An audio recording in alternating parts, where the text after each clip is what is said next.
Welcome back to another MadTown Hobby video. My name is Keith, and today I thought it would be a great idea, and I'm sure other people have done this kind of video before, but I like to put my own thoughts on camera, say them out loud, and sort of catalog this place where we're at right now. And so I thought I'd take a minute and we'd talk about Star Wars Unlimited and what you could expect when you open a booster box. What cards are you looking for? What kind of price range if you're not interested in buying boxes but you want to go look for singles? What could that be looking like nowadays? And some of the different treatments of the cards are. So, a little bit of an introduction into just how Star Wars Unlimited is set up and where you can get it if you're looking for it. So I'll start off, of course, MadTownHobby.com. We're selling singles, so you can find those on our website. But for everything else, and if you're not wanting to look just there, you can head on over to TCGPlayer. And first thing we'll start off with is the booster box. This is typically how most people are going to get introduced to the product. If they weren't part of a pre-release, you're going to go to an LGS, you're going to see this booster box on the shelf, and they will have individual packs available. Now, I believe depending on the store, a pack may be between $4, $5, $6, depending on how they want to sell it. Now, there is a bit of a short supply. Most stores have sold through the initial offerings that they had available, so they may be raising the price a little bit because of that lower supply. Hopefully not. But yeah, you're going to see this booster box on the shelf. $129.99 is right about the MSRP that they suggest. And you can see from this chart, and when the game released, it quickly dropped. And like most new games, you'll see this happen a lot where LGSs don't necessarily believe in holding product and maintaining a higher price, so they will dump it for the minimum possible for a while. And for this game, that's around $92, $94, something like that, is the absolute lowest they can sell before getting in trouble with the maker of the game and their agreed upon pricing. So right now, it's come back way up, and you can see on this page, we've got 130, but quite a bit in the 135, 130 plus shipping. You're going to be in that 130, 140 range for a booster box that comes with 24 packs. Now, what are you looking for in those packs? Well, we'll start at the top. What are you looking for? You're looking for showcases. Now, these are very rare. The stated rate is around 1 per 2 cases, and a case is 6 boxes. So anywhere from, I've seen people open 20 boxes and not pull a showcase. And if you're less lucky, we opened 50 boxes here, and we pulled 5 showcases.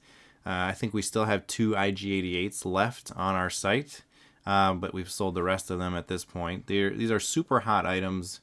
They are the best possible foil and alternate art, everything that you can get from the box itself. Now, they do have additional promo versions of some cards that you can get by playing through organized play, but that's a whole different thing. You'd have to go and win and participate in certain events to get those cards, but these showcases are what you're going to get out of a booster box. There are 16, I believe. 1, 2, 3, 4, 5, 6, 7, 8, 9, 10, 11, 12, 13, 14, 15, 16, 16, yeah. And I've got these sorted high to low. Now, if you're not familiar with how TCGPlayer works, the market price is the average over a certain amount of time that they have sold for up to this point. It doesn't always include sales from today. They recalculate it basically every so often, maybe every 24 hours, something like that. And so what this tells me is this Boba Fett here listed for 700 is above the market price, which means there were sales recently that were lower, but it's starting to climb up. Anytime you see the lowest listing is higher than the market price, that means it's moving up. They have been selling and the price is going up. If you see the lowest price is now lower than the market price, then that means supply is coming in and more people are adding listings faster than they're selling, if that makes sense. $700 for one card. That's quite a bit. If you look at some of these previous sales, that is crazy. One sold for $900. Wow, that's getting way up there. So, yes, in every pack, the leader is the very first card. And if that card is foil, then take a breath. Don't drop it. It's a showcase. And depending on which showcase, it could be worth some big bucks here. Okay, then after the showcases, what you're looking for are legendaries. Now, legendaries you can have multiples of in your deck. So the really good ones, for example, Darth Vader is played in most decks now and is probably the most powerful card in the game. And you can see they have this normal. So there are 4 treatments of cards in Star Wars Unlimited. You have a normal version, which is this card right here, this art. It has a full border, and it is not foil. So that right here is selling for $85. Now, this has a foil version, which tends to have a premium in most games, but it turns out the foiling in Star Wars is not the highest quality, it turns out. So some of the foils are actually selling for right around the same price as the non-foils. As we saw there, that foil I think is about the same, pretty close to the same price. Yeah, there it is.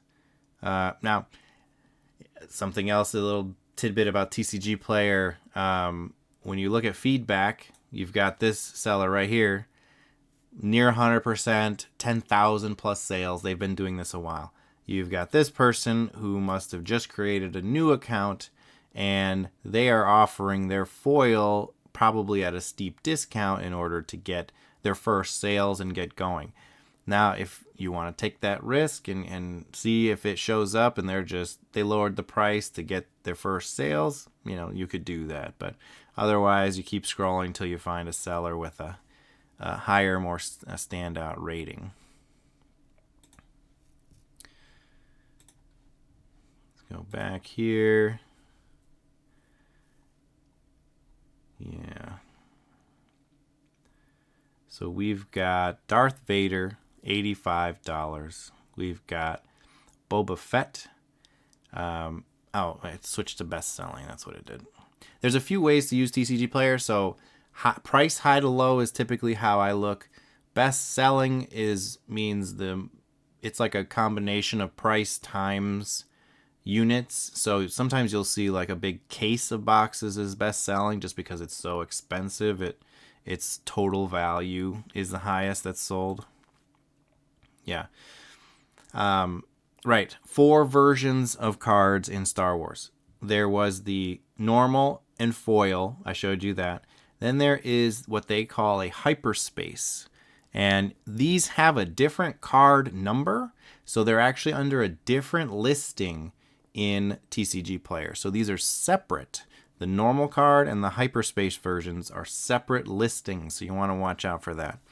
And you can tell immediately by the graphic, by the art, the hyperspace versions are borderless. And they have this sort of, these lines like exploded out borders. And there is a foil version of this. And so here I can show you, these are the non-foil regular and hyperspace. So you can see the regular is 85. The hyperspace is 118. And if I switch it to foil, there are a little bit of a premium for the normal foil, but the hyperspace foil is a whopping $250. Almost, what is that, double in price?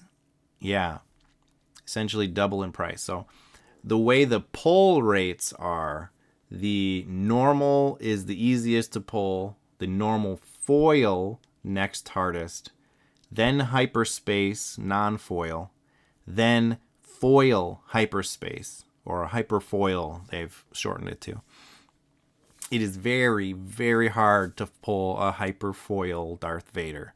So that 250 price tag seems about right to me based on the pull rates and how you might get those. So if you pull legendaries, set those aside. Some of them are worth more than others. Darth Vader, Boba Fett. Let me switch this view, condense this here. Yeah. Darth Vader's, Boba Fett's, Luke Skywalker's. Those are your tops. You see 118. And the hyperspaces as well of each of those.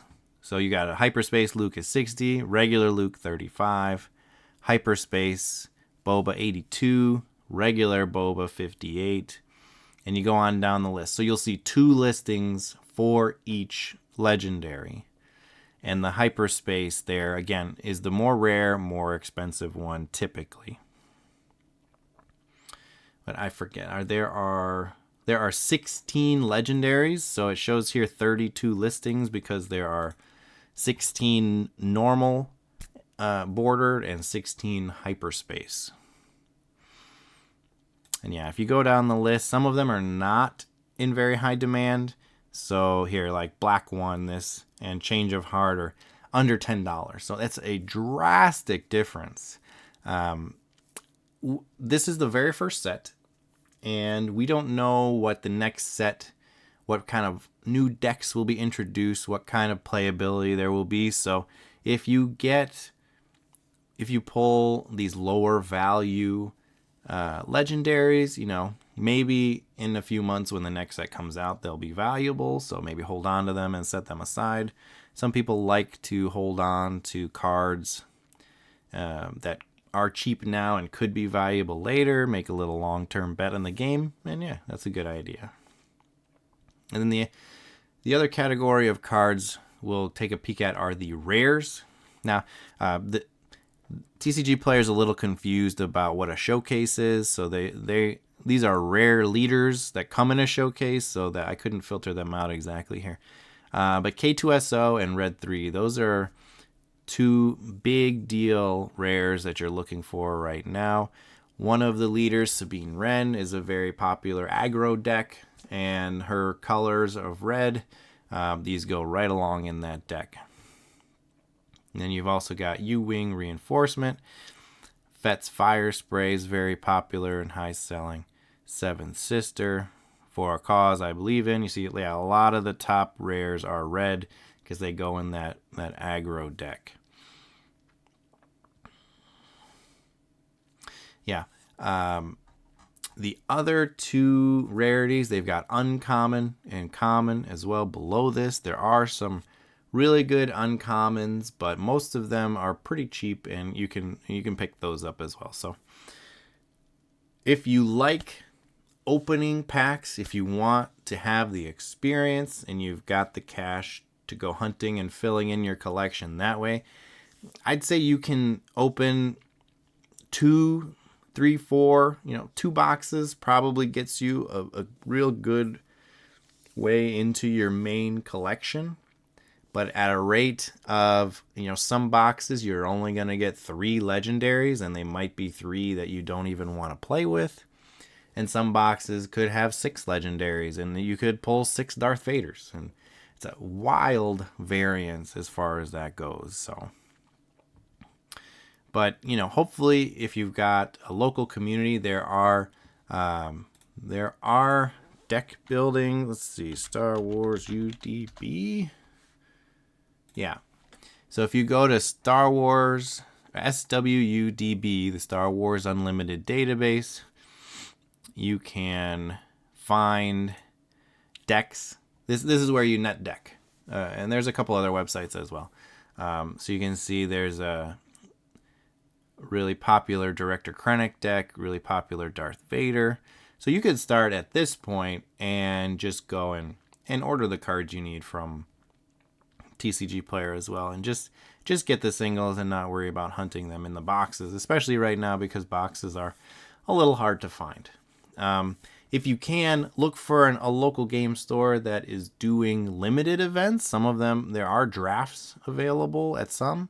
And if you can find a place doing that, that's a great way to get cards and play games. And draft is fun, or sealed, because you are sort of on an even playing field with everybody. And I enjoy that version of play a little more than constructed.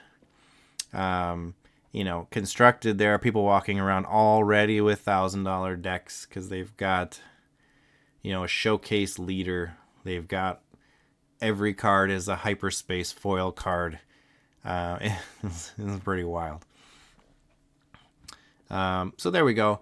A little bit of an intro on Star Wars Unlimited, what you're looking at as far as the product and finding it. Now in April of 2024, now that the game's been out a few weeks, we've done pretty well selling through the singles. It's a very popular game, and I'm looking forward to when they can restock, and looking forward to carrying the next sets when they're available. This is a really fun game to play and collect. So if you want to see more information about Star Wars Unlimited, go ahead and subscribe here, and I hope to be able to put out some more content in the future and get your feedback on whether you've played the game. Go ahead and comment below if you've been able to find product and open the packs. They're paper packs as well. I don't know if you've seen that before.